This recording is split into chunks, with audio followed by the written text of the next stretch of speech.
Shalom saudara-saudara yang kekasih dalam Tuhan. Selamat berjumpa dalam Renungan Harian Toraya edisi Minggu 19 Oktober 2025. Kita akan membaca dan merenungkan firman Tuhan. Namun sebelum itu mari kita minta kekuatan, kita berdoa. Ya Bapa di surga, kami mengucap syukur untuk semua kebaikan-Mu dalam hidup kami. Saat ini kami akan membaca dan merenungkan firman-Mu. Kuasa Roh Kudus-Mu kiranya memampukan kami dan menolong kami, sehingga kami boleh mengerti dengan baik apa maksud dari firman-Mu yang hendak kami baca dan kami renungkan. Kami berdoa di dalam nama Tuhan Yesus Juru Selamat kami yang hidup.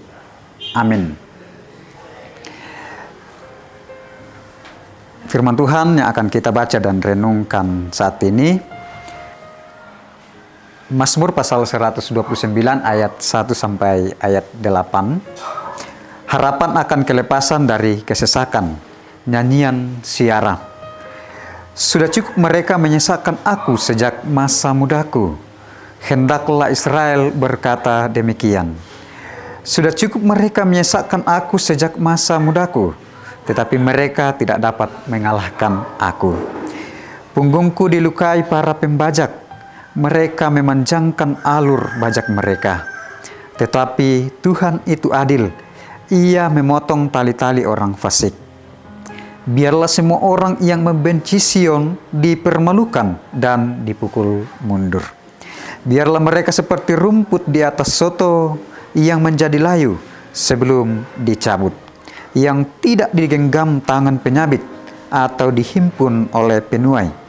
Sehingga orang-orang yang lewat tidak akan berkata, berkat Tuhan atas kamu, kami memberkati kamu dalam nama Tuhan. Amin.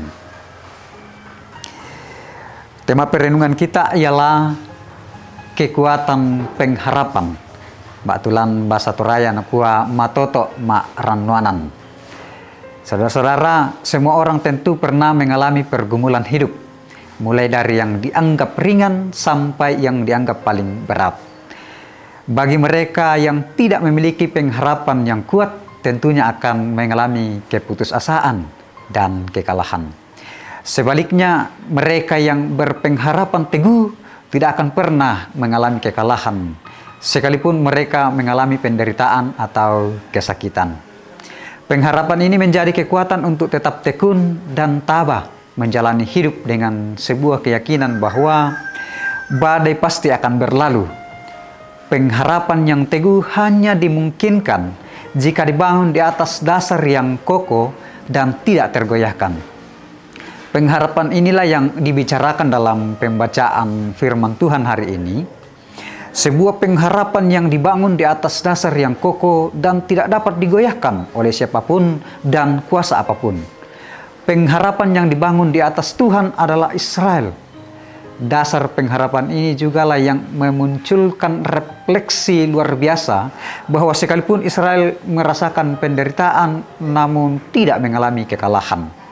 Selain itu, dasar pengharapan ini juga memunculkan keyakinan yang begitu kuat untuk memprofleksikan masa depan yang cerah di mana semua musuh-musuh akan dihancurkan. Bagi umat percaya masa kini, dasar dari pengharapan dan keyakinan itu tetap sama.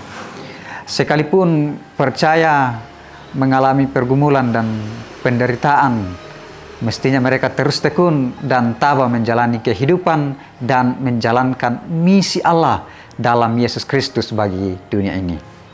Bukankah Bapa, Putra, dan Roh Kudus akan terus senantiasa menyertai umatnya? Ingatlah selalu bahwa Allah Tritunggal yang kita sembah lebih besar dari semua pergumulan di dunia ini. Demikian firman Tuhan. Amin. Mari berdoa.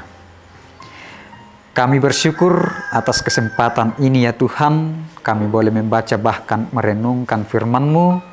Kiranya Roh Kudus-Mu terus menuntun kami dan menolong kami, sehingga kami senantiasa mampu melakukan firman-Mu di tengah-tengah perjalanan hidup kami.